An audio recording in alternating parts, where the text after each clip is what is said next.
Bienvenue dans le premier épisode de la série When Trauma Meets God. Dans cette série, je vais vous parler de ce qui se passe après le traumatisme, des traces que ça laisse et de comment ça peut impacter. Dans cette série de vidéos, je vais vous parler de ce qui se passe après un traumatisme, de comment on le vit et des traces que ça laisse. Et aujourd'hui, plus précisément, le thème va être les conséquences dont personne ne parle. Quand je parle de conséquences dont personne ne parle, ça va être les conséquences invisibles qui sont ressenties mais qui ne sont pas visibles. Ce sont des réalités du quotidien. L'abus, c'est une expérience qui crée culpabilité, honte et surtout incompréhension intérieure. Donc dans cet épisode, je vais venir mettre des mots sur ce qui est incompris, confus. Partie 1, ce que le trauma fait à l'intérieur. Le traumatisme, malheureusement, ne se limite pas juste à l'événement traumatique vécu, mais en fait, ça va au-delà de ça. En fait, ça ne s'arrête pas juste là. Ça va être comme le début, le déclenchement de quelque chose dans l'âme, à l'intérieur de la personne. Il vient toucher à la conscience, à la perception de soi, du monde, à la perception de son corps. En fait, ça vient vraiment jouer sur tous les aspects de ta propre personne jusqu'à ta propre identité. Et à cause de ça, certaines personnes peuvent comme vivre de la dissociation. Alors, qu'est-ce que c'est la dissociation ? C'est le fait de se sentir totalement détaché ou séparé de son propre corps. Cette impression d'être coupé de soi ou de ne plus être vraiment là dans l'instant présent. D'autres personnes vivent aussi des flashbacks. Je pense que même c'est totalement commun. Le fait de réavoir des apparitions dans son esprit, dans ses pensées, de l'événement traumatique qui revient à chaque fois en boucle. Ça peut même tourner parfois à l'oppression. Les flashbacks, ça est vraiment comme des retours dans le passé, retour au moment où on a vécu le traumatisme. Comme si le corps et le cerveau, en fait, se rejouaient constamment l'épisode. Et en fait, c'est comme pour montrer que tu l'as pas totalement digéré, que l'événement n'est pas totalement fini. En fait, tu dois le revivre. Il y a aussi... pareil dans les oppressions, ça reste dans ce même cadre, les hallucinations. Donc ce qui va être au toucher, au son, au visuel et même à l'odorat. Je sais que moi, j'ai déjà eu des expériences comme ça où je sens l'odeur de la personne alors qu'elle n'est pas du tout là. Mais en fait, c'est vraiment dans l'esprit. Et ce genre d'hallucinations ressurgissent sans prévenir. Ça arrive comme ça. Et on peut parfois croire qu'on devient fou ou folle. Et aussi par expérience, parce que j'avais beaucoup ça, moi, les hallucinations. C'était comme si en fait j'avais l'impression qu'on était en train de me toucher alors qu'il n'y avait personne. Et souvent ça m'arrivait quand j'étais sur le point de dormir. À chaque fois j'avais ça. Le truc où quelqu'un m'attrape les jambes et tout, bref, c'est trop bizarre. Je sais que j'avais beaucoup d'hallucinations quand j'allais dehors et que je voyais quelqu'un qui avait une silhouette pareille. Je me disais, ah non, c'est lui et tout. Mais pour de vrai, dans ma tête, je voyais lui. En fait, c'était vraiment ma réalité. Et ce que ça fait, là, les hallucinations, c'est que ça crée une nouvelle réalité, mais qui est totalement fausse. Mais qui est totalement fausse. Il y a les pensées obsessionnelles. Je les ai appelées comme ça, je sais pas si c'est ça le nom clairement, mais les pensées qui sont comme perverses, qui te polluent le cerveau. Il y a les fantasmes post-traumatiques. Il va y avoir les pensées, mais des pensées qui te font peur, qui te font même croire que tu es un monstre, parce que tu as l'impression que tes pensées sont les tiennes, alors que pas du tout. Et en fait, le but en fait, de ça, c'est de créer une sorte de honte qui va te garder comme dans un silence. Il faut savoir que les fantasmes post-traumatiques arrivent très souvent et les gens ne comprennent pas pourquoi ils pensent comme ça ou ils ont ce genre de pensée, mais c'est juste une conséquence du traumatisme. Et comme j'ai dit tout à l'heure, quand on a été abusé, on a une nouvelle perception qui est totalement fausse. Une nouvelle réalité des choses, que ce soit autour de nous et en nous. Et surtout en nous. C'est-à-dire que moi, je sais que j'avais énormément ce type de pensée, mais c'était vraiment polluant. Et heureusement, Dieu merci, j'ai la conscience de me dire, ça peut pas venir de moi. En fait, moi-même, me connaissant avant d'avoir vécu ça, j'aurais jamais pu avoir ce genre de pensée. Donc j'ai très vite compris que, en fait, ces pensées, c'était pas moi et ça venait pas de moi. Et il faut avoir ce discernement-là de se dire que, ok, il y a les pensées à cause de ce que j'ai vécu et il y a mes propres pensées. Il y a les pensées qui sont des mensonges et il y a mes propres pensées qui sont la vérité. Et en fait, comment expliquer comment ça se passe, les pensées obsessionnelles, les fantasmes. En fait, quand on a été abusé, bah, très généralement, la perception de la sexualité, elle est différente. Elle est comme corrompue.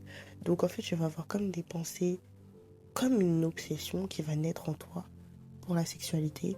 Ou au contraire, il y a des cas où c'est, c'est en fait une obsession, mais dans le sens je veux rien savoir de la sexualité. C'est-à-dire que comme une peur tellement grande qu'elle devient obsessionnelle pour la sexualité, les rapports, etc.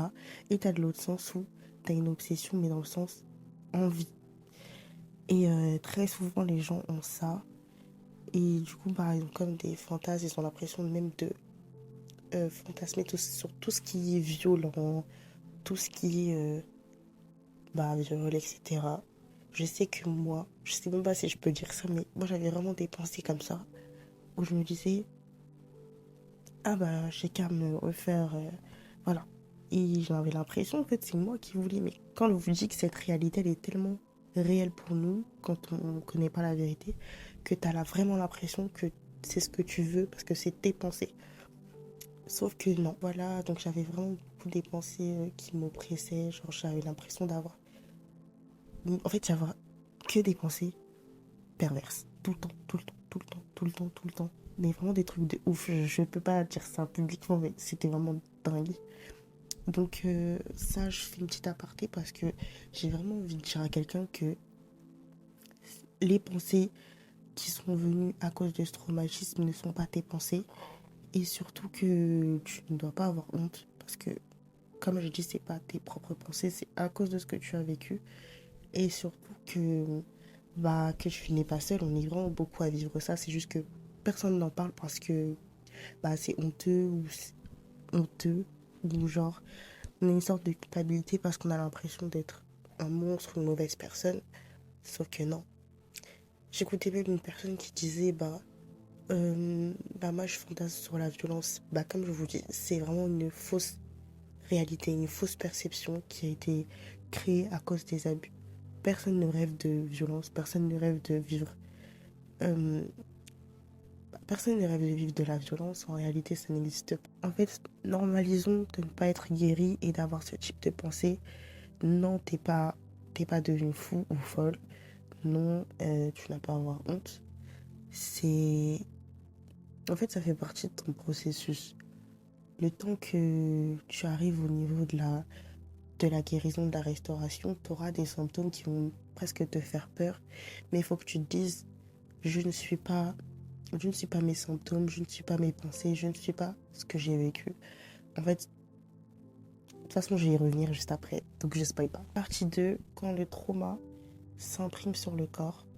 Là, je vais parler de tout ce qui est symptômes ou conséquences qui sont invisibles, mais que nous, on vit, on ressent au niveau du corps.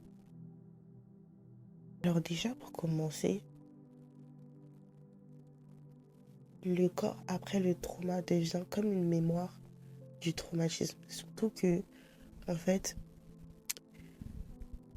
comment l'expliquer? Quand tu as été abusé, la première violence, elle est sur ton corps. La première violence ressentie, elle est sur ton corps. Ensuite, il y a l'âme, etc. Mais premièrement, c'est une attaque, une atteinte à ton corps parce que c'est la porte. Donc ton corps va comme sauvegarder le traumatisme. Donc dis-toi que automatiquement, après, après ça, ton corps n'est plus le même.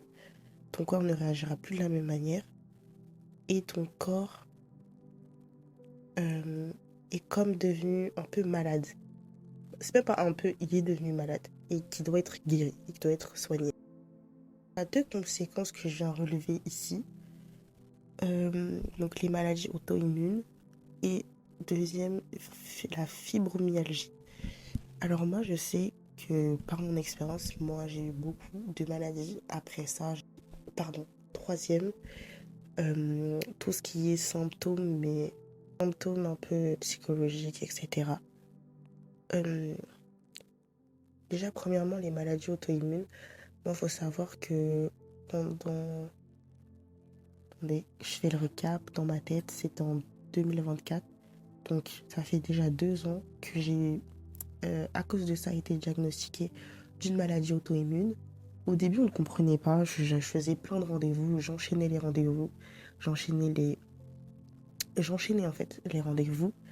Et à la longue, on s'est dit, mais c'est bizarre, on trouve pas ce qu'elle a, mais pourtant moi les symptômes je les avais. C'est-à-dire que mon corps me faisait mal, mais c'était une douleur. Je me suis dit, mais c'est pas possible. J'avais des courbatures, comme des, comme si on était en train de tirer mes articulations. J'avais mal partout, tout le temps. Et j'avais un deuxième symptôme, c'était la fatigue, mais extrême. C'est-à-dire que dès que je sortais, j'avais automatiquement je dormais. Et je me suis rendu compte du problème 3 jours après l'événement. J'étais dans le métro et d'un coup je m'endors. Ça m'est jamais arrivé. En plus, je dors jamais dans le métro. Et de là, je m'endors. D'un coup, j'ouvre les yeux, je me retrouve loin. Et j'avais pas compris que je m'étais endormie. Et j'avais des sortes de mini malaises. Et en fait, ouais, je m'endormais pas. Je faisais comme des malaises ou blackout, je sais pas. Mais c'est comme si d'un coup mon corps lâchait. Et donc j'ai eu ce symptôme-là. En fait, j'étais constamment souffrant, constamment mon corps, comme s'il criait en fait. Et en fait, c'est vraiment ça, c'est la voix du corps. Le corps aussi a une voix, le corps aussi ressent les choses. Et encore plus quand c'est un abus. On m'a diagnostiqué après 2 mois, parce que c'était très long à prouver. J'ai une maladie auto-immune. Je vous épargne le nom parce qu'il est compliqué. Mais donc j'ai été diagnostiquée. Mais de toute ma vie, genre, j'ai jamais eu ce problème-là. Donc j'ai réfléchi, je me suis dit, mais à partir de ce jour-là, j'ai commencé à être tout le temps malade, me sentir mal. Et bah, j'ai compris d'où ça venait tout simplement. Il y a des maladies qui sont parfois logiques. En fait, c'est de la logique. Tu vis un événement traumatisant, tu deviens malade, c'est que ton corps est... Enfin, c'est que ton corps vit le traumatisme, en fait, tout simplement. Donc j'étais malade à ce moment-là. Par la grâce de Dieu, j'ai guéri. Il y a le point de la fibromyalgie, c'est un peu la même chose, je crois, que c'est aussi des douleurs, des points de douleur dans les articulations, etc., la fatigue. Je crois que c'est même considéré comme un handicap. Et malheureusement, il n'est pas pris en compte parce que c'est un symptôme et une conséquence qui est invisible. Et généralement, quand quelque chose n'est pas vu, on a l'impression que la personne ne souffre pas. Pourtant, c'est une réelle souffrance, que ce soit les maladies auto-immunes, que ce soit la fibromyalgie. Et un autre type de conséquence sur le corps, c'est tout ce qui est les symptômes un peu bizarres. Je sais pas comment les appeler, mais moi je sais que je vivais beaucoup de choses au niveau de mon corps, comme si mon corps me démangeait. En fait, je faisais un rejet. Voilà, c'était ça, je faisais vraiment un rejet du corps. Et du coup, bah, en fait, le corps me grattait, le corps me démangeait. Et j'avais vraiment du mal à cohabiter avec. Du coup, comme je le rejetais, il se manifestait d'une manière où j'avais des plaques. Et voilà. Très souvent, le schéma, c'est les hôpitaux, les médecins, la fatigue, l'épuisement, euh, le stress, système immunitaire faible, etc. En réalité, c'est pas réellement... En fait, tu n'es pas réellement malade, mais ton corps a imprimé le traumatisme. Et tant que le traumatisme n'a pas été guéri ou géré ou comme affronté, ton corps restera dans cette position de maladie parce que tu n'as pas encore réglé le problème à sa source. En réalité, tu n'es pas malade, je pense. Enfin, tu n'es pas réellement malade. Tu vis juste les conséquences du traumatisme. Donc tu vas être très fatigué, ton corps va être très souffrant. C'est parce qu'il a imprimé la marque du traumatisme. Le corps devient le lieu où tout ce que tu n'as pas dit, tout ce que tu n'as pas géré, continue de parler. Partie 3, comment le silence détruit. Alors ça, c'est ma partie préférée. Comment le silence détruit. Pour moi, il y a une première chose la plus évidente chez tout le monde que les abus font, c'est qu'elles les font taire. Et quelle est la stratégie derrière? Pourquoi les personnes qui ont été abusées se taisent, se cachent? Le silence, c'est comme une prison intérieure, sans que les gens se rendent compte. Dès lors où ils arrêtent de parler, ils se condamnent dans une sorte de prison. J'ai un psaume qui me vient, c'est le psaume 32. Dans le psaume 32, 3, tant que je me taisais, mes os se consumaient et je gémissais tous les jours. Si beaucoup de personnes n'en parlent pas, ce n'est pas par choix. Je pense qu'en réalité, tout le monde a envie de se libérer de ce poids. Mais il y a une seule chose dont les abus viennent générer en la personne, c'est la honte et la culpabilité. Et ces deux choses sont les premières prisons qui te gardent dans le silence. Le silence a été imposé par la honte. On se dit que la honte parce que les abus touchent à la nudité, touchent à l'intimité, se calquer sur l'événement. Donc se dire, vu que j'ai vécu ça, j'ai un peu participé à cette chose. Donc je développe une honte. Je me dis, ah non, je suis sale. Donc non, je me dis automatiquement, vu que j'ai vécu ça, je participe à cette honte, cet univers de honte. Mais ce n'est pas toi qui es honteuse, c'est l'acte en lui-même, c'est le traumatisme en lui-même, c'est l'abus qui est sale, c'est l'abus qui est honteux. Mais ce que fait l'abus, c'est qu'en fait, elle t'inclut dans l'événement, elle t'inclut dans le lot.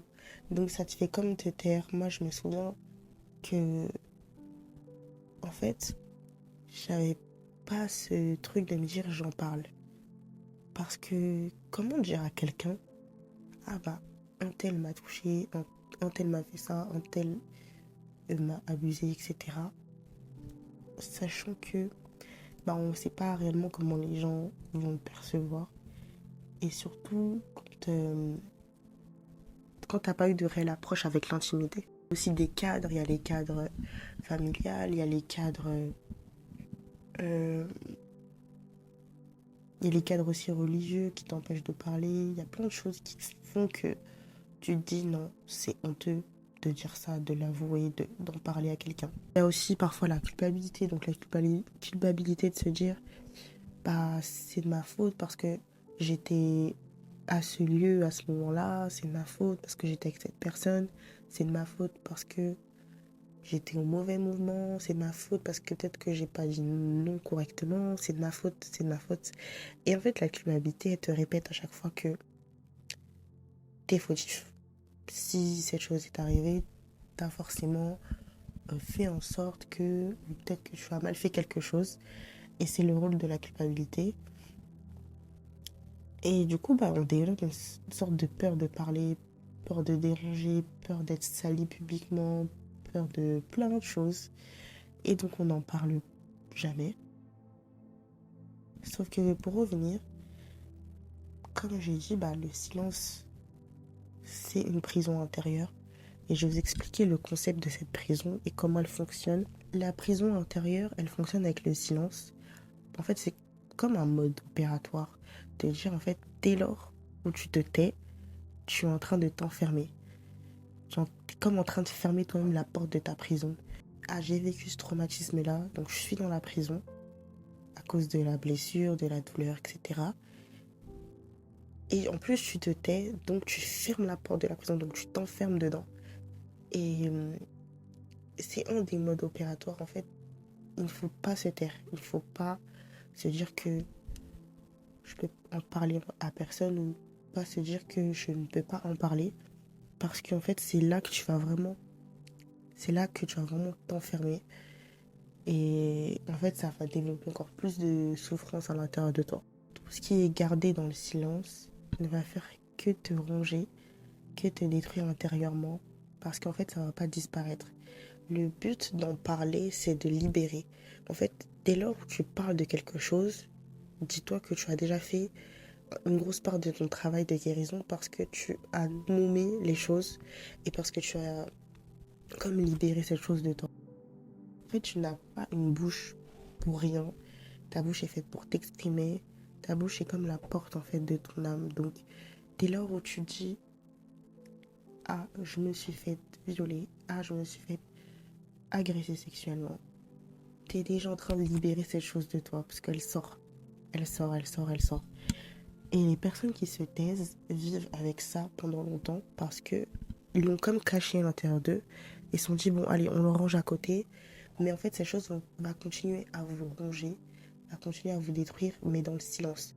Les pensées vont comme tourner en boucle, le corps va continuer à encaisser les choses, à continuer à vivre de manière rongée, de manière fatiguée. Et l'âme aussi, l'âme sera épuisée parce qu'en fait vous n'avez pas libérer la chose.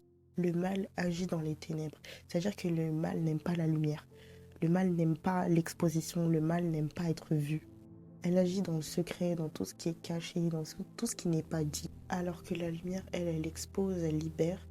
Et c'est pour ça que c'est même l'une des essences de ce projet-là, le fait de parler, le fait d'énoncer les choses, le fait d'exposer les choses.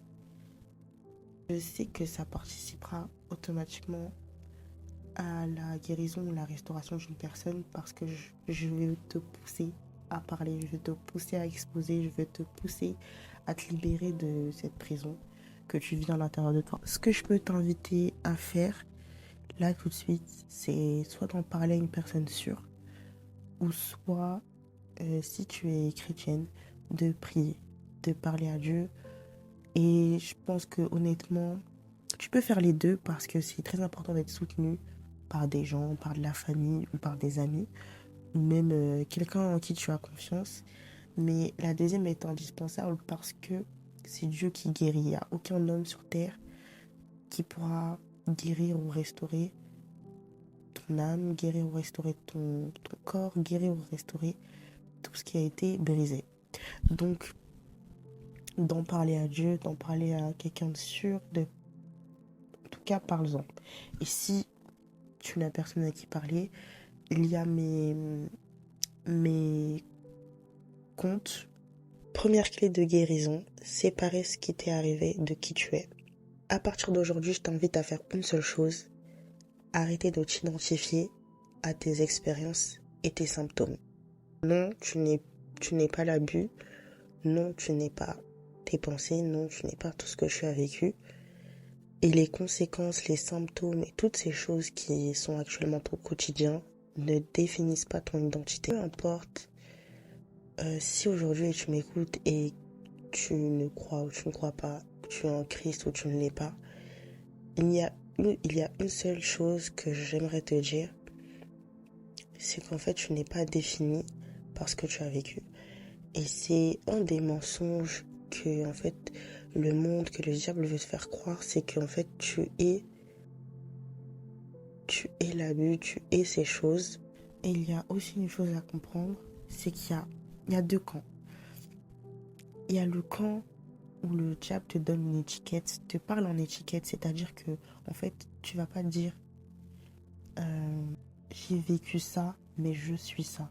En fait, ça va transformer le vécu, l'action en être.